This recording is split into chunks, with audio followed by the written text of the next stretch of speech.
like I did a Hyrox earlier this year. That's why I was in Madrid, and that is getting so much more popular. Like I had a look before, so like last year there was over 125,000 people that did Hyrox, and I think it is only getting more popular this year because I know people who are doing multiple. They're not just doing one and done. It's I'm going to do this one, I'm going to do that one, and I'm going to do this one. They're like traveling all around Europe just to do these Hyrox competitions. Yeah. So like, Yeah, I know. moving on. I mean, Go on. I was just saying. go on, you go. What are your thoughts on like the hybrid stuff? Like it is becoming more popular, but it does seem that anyone who does weights and a bit of cardio are calling themselves hybrid athletes. Yeah, it is. It is a bit of a trend, isn't it? More than anything. But at the same time, I'm all here for it because I think if you just focus on one side of like training, I think you just like it's just not beneficial at all. So if you're just focusing on your strength side or you're just focusing on bodybuilding, then and you're not doing any cardio or anything like that, then you're obviously affecting your health, like your heart health. If you're not doing cardio in the long run, it's not going to be beneficial. So if you're doing both, I think I'm all here for it because I also don't think cardio like makes like stunts your muscle growth because they say obviously cardio kills gains, but I don't think that's the case. I think it's more just making sure you're eating enough calories while you're doing your cardio, and then making sure you're eating enough protein. Well, that's purely But it, like isn't in it? terms of in terms of Hyrox and that, I'm all there for it because like if you're like for example for you went to Madrid for a Hyrox competition, like that's a good few days out. You're obviously with your mate. We went to the pub when Liverpool was on, and it's good social aspect as well, not just the obviously getting fit aspect. And it's also very hard as well, very challenging. So you're obviously overcoming barriers by doing it in general. Oh mate, it is tough. Like I say, especially like 100. I think it was about 105, 107 kilos when I did that Hyrox. And me and my mate, we didn't really That, train anywhere near enough for it.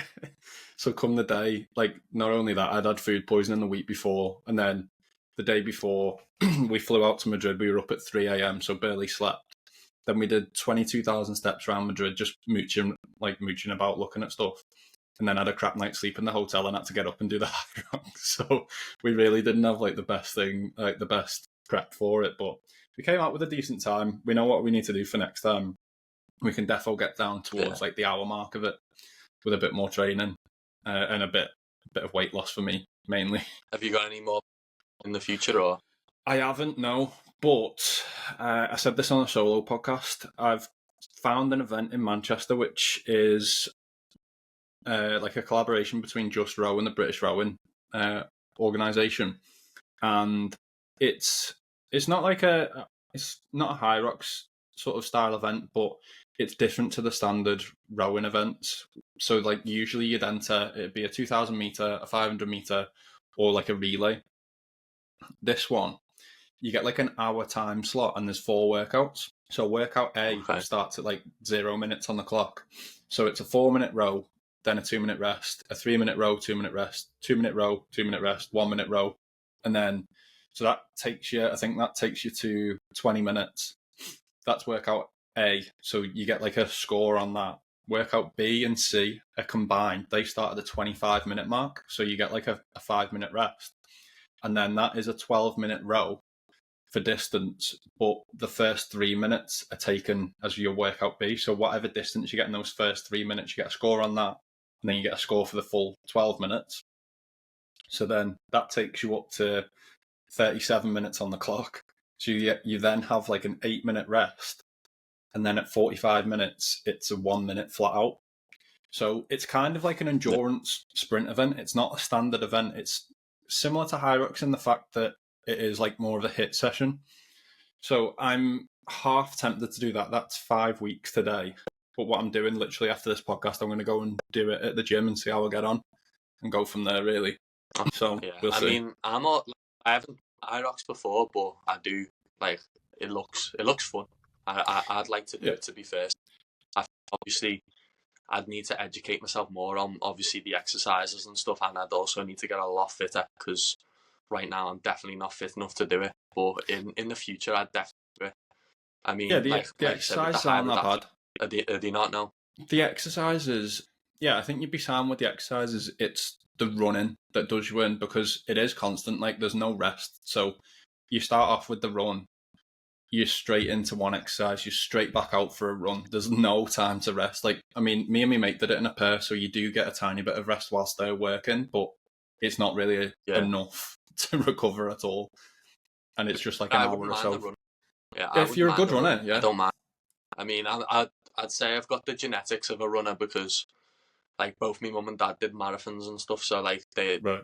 that kind of like translates. Like when I was like 15, when I was obviously a lot lighter, I did a 5k in like 18 minutes, which is with no training, like literally 18 minutes, which is quite respectable. So in terms of the running side of things, I can get fit like within like 2 weeks.